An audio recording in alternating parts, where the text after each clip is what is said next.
Kingscreek is a horror podcast, and thus the content in this episode may not be suitable for all audiences. Listener discretion is advised.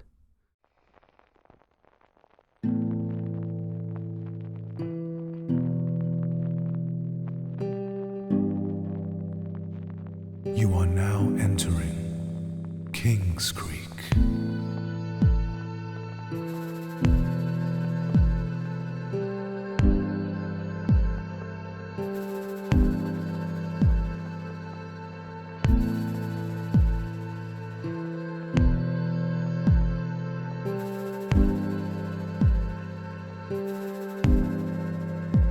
Episode 6, Eye of Morpheus.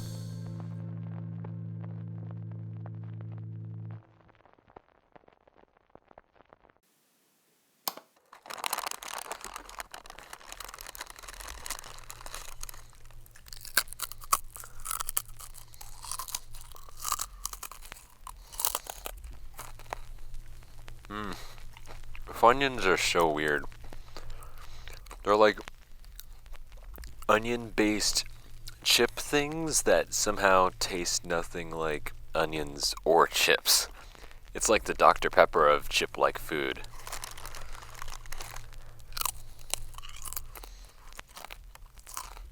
Oh crap, we're still recording. Welcome back, everyone. It's been a couple of weeks now since I first found this study and all of these files, and so it's been a couple of weeks since I started this podcast. It's been pretty fun, but I've started to ask myself why I'm doing this. Why am I reading through these old files so ravenously? What is so interesting about them to me? It can't just be that they're kinda spooky.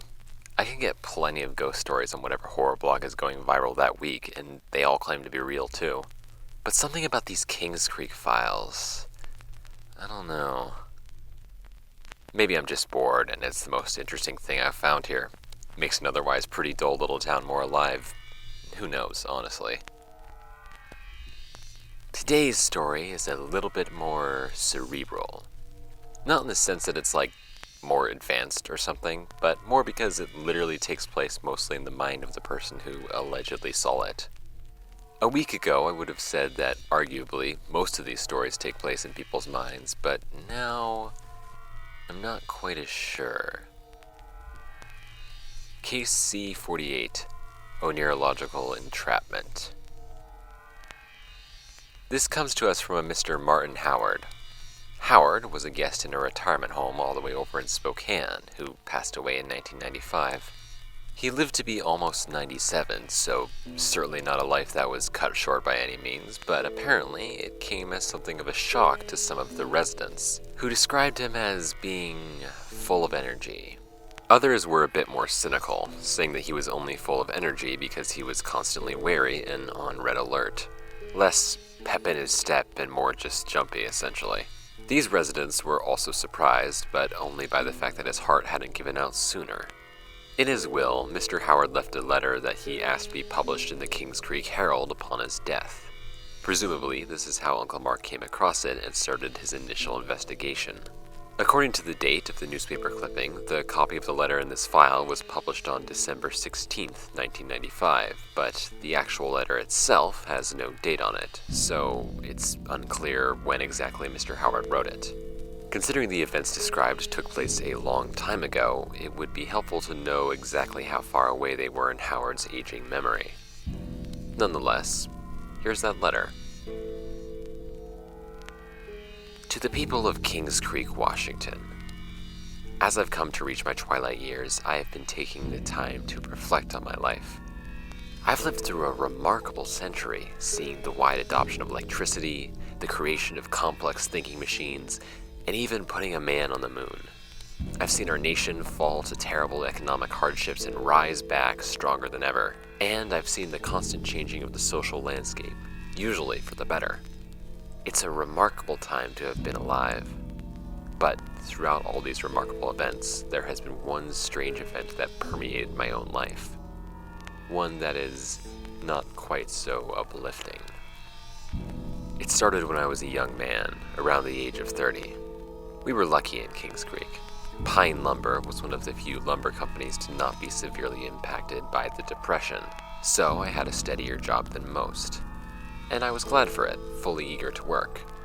The only issue was that I had some kind of condition that I now think would be called insomnia. Most nights, I wouldn't be able to sleep, and so my energy was always tempered by a layer of drowsiness I could never quite overcome.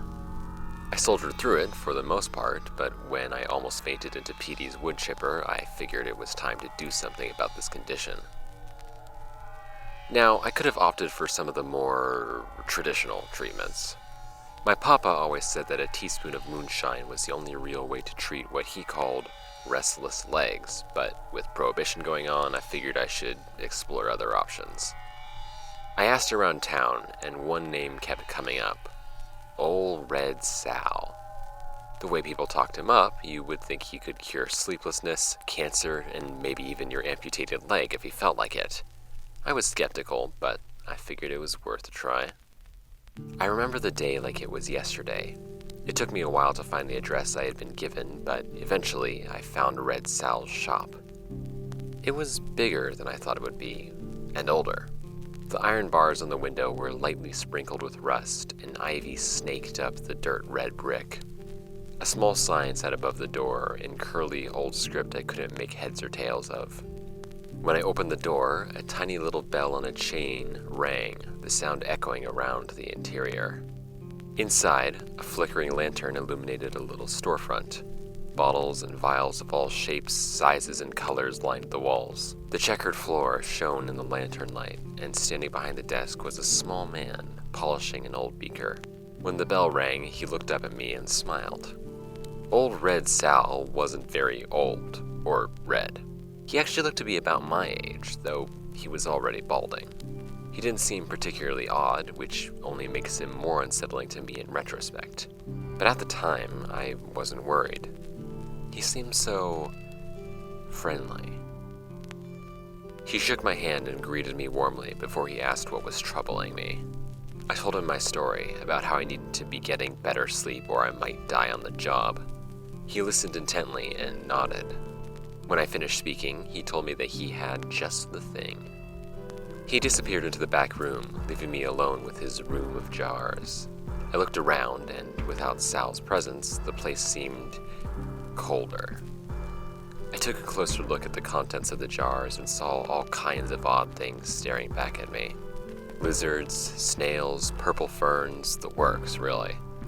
I realized that I had never actually asked anyone in town what it was that Sal did. Before I could continue this thought, Sal was back. With a flourish, he presented me with a single black pill. "This little beauty," he said, "is a concoction I like to call the Eye of Morpheus. It should help you with your little issue." My reservations were still there, but they were drowned out by the excitement at the prospect of finally being able to have a good night's sleep. Grinning ear to ear, I asked how much he would charge me for the medicine. His manner changed drastically in response to this. His smile fell, and he grabbed my hand, looking me in the eye. "All of my gifts exact a price. Are you willing to accept what may befall you?" The way he said that gave me pause, but I figured I didn't have much choice otherwise. I nodded. He smiled, placed the pill into my palm, and closed my fingers around it. "No charge," he told me. "You'll only need to take it once." He quickly wrote out a receipt, handed it to me, and indicated the door. The next thing I remember is standing on the sidewalk in front of the store. Or at least where the store was. Now all that was there was a patch of land overgrown with weeds and grass. I still held the pill, the Eye of Morpheus, in my palm. The whole thing was strange, but you have to remember that I was in a constant state of sleep deprivation, so I was used to things seeming dreamlike. As such, I didn't pay it much mind. That night, before I went to sleep, I took the pill. I didn't even need to drink any water. It slid right down my throat without issue. Almost immediately, I could feel myself getting drowsy. My exhaustion overwhelmed me all at once, and it was all I could do to take off my shoes before I fell fast into a deep sleep. When I awoke, it seemed to my senses like no time had passed at all. Yet it was morning, and I, for what felt like the first time in an eternity, was well rested. It was incredibly freeing, and while I had to work that day, I spent my entire shift practically skipping with glee. I think I must have dropped the receipt somewhere along the way during that day because I wasn't able to find it later, but it didn't matter. It seemed I had found my miracle cure, thanks to old Red Sal. That time, I took the time to properly get ready for bed. I changed into my pajamas, brushed my teeth, and fluffed up my pillows. It was silly looking back on it now, but I wanted to properly celebrate my newfound restfulness. And I suppose that was as good a time as any to celebrate because, though I didn't realize it as I drifted off, that would be the night where things really started to change. For that was the night the dreams began. I found myself in one of my typical dreams. I was a young boy again, standing in the dark hallway, holding a candle. I would call out to my parents, but no one would answer, and then I would usually either wake up or fall into the next dream. But this time, I lingered. I wandered down the hallway as it stretched further and further on, the flickering, faded candlelight of my mind never illuminating more than a few feet in front of my face. My heart was pounding, which was a strangely visceral feeling for a dream. It didn't end there. Chills ran up and down my spine as I started to feel like I was being followed. I would always check behind me, and there would always be nothing there, but whenever I continued forward, I could feel hot, wet breath on the back of my neck and hear the ever so small sounds of bare feet on the hallway carpet. Eventually, I broke into a run.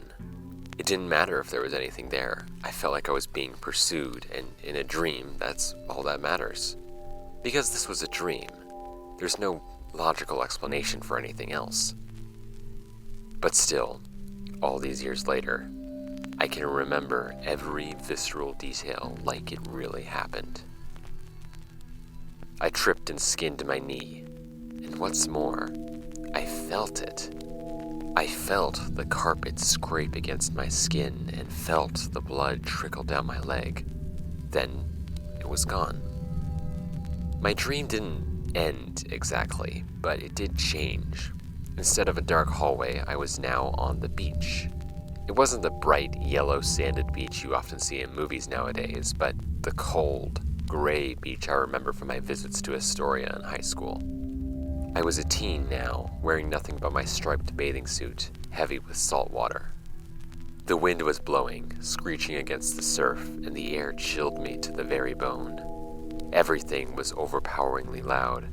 Every time the waves crashed against the surf, my ears would ring from the impact. Can ears ring in dreams? I wouldn't be the right person to ask. The wind and the sand made it hard to keep my eyes open, but when I could, I looked around. The beach was empty and dark. The sky was clear. The moon shone over the waves, as did the stars, but the wind still whipped around as if there was a storm. I was all alone, once again. At least, so I thought. I once again felt that presence. I felt it in the sand bunched up between my toes. I felt it in the wind buffeting me around like a balloon. That same thing from the hallway was here, too, and it drove me crazy that I couldn't see it. A monster wave approached. It rose and rose and rose, blotting out the moon, the stars, and all light, until the only things were myself and the wall of water. Finally, it came crashing down upon me. It knocked my head against the surf, sending a shockwave of pain through my skull, and then it tossed me around in the water. I started to drown, choking on the water and flailing my arms around, trying to propel myself towards the surface. But I was surrounded by darkness, and I didn't even know which way the surface was. That was when I woke up. It was light outside, and the clock on my wall told me that the time was precisely 7:15 a.m. I remember the dream in clear detail, and my body was slick with sweat. But despite that, I was perfectly well rested. I was still shaken, however. I told myself that it was probably a side effect of the medication and that a day of work could help me forget. But I couldn't shake the feeling that something terrible was beginning. That night, I had the dreams again. Not the same dreams, mind you, but they might as well have been. All that I can remember in clear detail is that same looming presence breathing against my neck and brushing against my skin whenever I wasn't looking. Always just outside of my vision, always just out of reach. I kept having these dreams for years, and I would always awake from them paranoid, yes, unsettled of course, but still rested. I came to realize soon enough that it was actually impossible for me to stay awake past a certain hour. No matter how much caffeine, opium, or even good slaps to the face I took, I would always find myself fast asleep at 9:30 every night without fail. I would be trapped without the respite of wakefulness in increasingly odd and unsettling dreams. I would see visions of terrible disasters, of personal tragedy, of grievous injury. One particularly memorable night, I had a nightmare that I was attacked by a rabid tiger, but instead of the dream ending when it killed me, I lingered there as it consumed me, feeling every stab of pain as it bit and tore into my flesh. And through it all, that overpowering sense of something else watching, taking in my agony and fear with a kind of detached interest. My nights were a prison, but at least I woke up well rested. I tried to find Sal again, of course I did, but he must have dropped off the face of the earth when his shop disappeared because I was completely unsuccessful in any and all search attempts. I became paranoid, my waking life feeling like a shadow of my terrible nights. By the time I was 40, I was having constant breakdowns and fits, so much so that I spent about a decade in a sanitarium over in Spokane. So if you're wondering why I never served in the war, there's your answer. No use for a soldier who falls asleep during night missions and shakes more than a Mexican jumping bean during an earthquake in your army. Over the years, I learned to live with these night terrors. I began to form what my fourth shrink called a psychological repression. Don't ask me to define any of that terminology, but it basically means I started locking away the memories of my dreams almost automatically. I would still wake up covered in sweat, but you'd be surprised what drinking a pint of water in the morning can do to keep your hydration up. Anyway, that brings us to a couple weeks ago. I was doing relatively well, living out my life in the dregs of Spokane. I had been discharged from the sanitarium years ago, but I still stayed close so I could talk to my shrink every once in a while. All that changed when I decided to pop over back to Kingscreek to visit an old friend from when I worked at the lumber company. I was walking down a familiar street, marveling at how much had changed and how much more had stayed the same, when I saw something that made my heart stop. It was Sal's shop. It was standing in the same spot it disappeared from all those years ago. More to the point, it looked exactly the same as it did when I first visited, with all the same vines and tinges of rusts in the same place. Memories of years of nightmares pounded away at the edge of my consciousness. My vision spun, and I could feel myself losing balance. Before I lost consciousness, I had one last memory of someone opening the door to the shop. Someone leaving, stepping out into the sun. A man, tall, with cropped hair and an expensive-looking suit. He looked at me, and I felt something. Under his stare, I sensed something familiar. That same pressing, voyeuristic presence that was always there, is always there, whenever I dream. Only now, I was feeling it while awake. At least, awake for a moment, before I fainted back into a restless sleep. I sit here now, recounting this all to you so that you take heed of my warning. I wanted to wait until I passed so that I was sure it wasn't a figure of my imagination, so that in a best-case scenario, this is all the rantings of a demented old man. But if it's not, then my fears are real. Something dangerous is here in this town, and if you take away anything from my story, let it be this. If Sal is still alive, stay away from him. And if he's not, stay away from whoever is now running his crimson apothecaries. Letter ends. I mean, this is a letter about the dreams of a senile old man, so it's pretty easy to throw out this whole thing. The only sticking point is that last detail, crimson apothecaries reappearing. I'll admit it to you guys, I've been putting on this spooky storyteller act a little. In real life, I'm pretty much as skeptical as they come, but I'm breaking character now to say that there might actually be something here. Probably nothing paranormal, but if this Crimson Apothecaries is a real business that sold or is selling medical treatments, they don't exactly seem FDA approved, to say the least. So, maybe something to keep an eye out for. Could make for a solid class action lawsuit. Uncle Mark certainly seemed to think so, based on the way that it's underlined here and in the other story. I've got to find the file they both reference. I'm almost literate in Uncle Mark's filing system now, so should be soon. Oh, one last thing. There was a small piece about Mr. Howard in the Spokesman Review, Spokane's local newspaper. Most of it is very nice stuff about his legacy and place in the community and yada yada. All nice and fun, but not very interesting. What is interesting is the description of the last time he was seen alive. Gladys Collins, one of the residents of his retirement home, was outside the building, taking her daily stroll, as she puts it. Something in the windows of the building catches her eye, and she looks up to see Howard standing up in his room. He's waving his arms around and shouting, completely alone. At least, it looks like he's alone. For a moment, Gladys swore she could see someone else in the room with him, but when she blinks, he's gone. After that, Mr. Howard stops shouting, tucks himself into bed, and falls into a sleep he never wakes up from. This is Damien Bachman, signing off.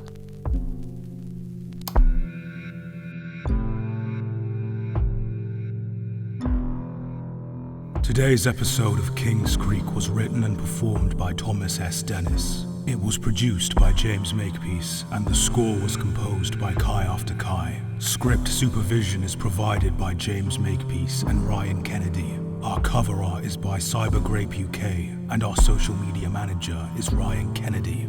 All episodes are a production of Tracer Magnum Entertainment. If you'd like to support the show, rate and review us on Spotify, Apple Podcasts, Chatbox, or whatever service you use to listen to our show. It helps tremendously and ensures we're seen by more and more of the unsuspecting public. If you'd like to get in touch with us or become involved with the community, join our Discord server or follow us on Blue Sky, Instagram, TikTok, and Tumblr, all under the handle @KingscreekOfficial. Share with your friends, family, or anyone else you want to ensnare in our web. And above all else, thank you for listening.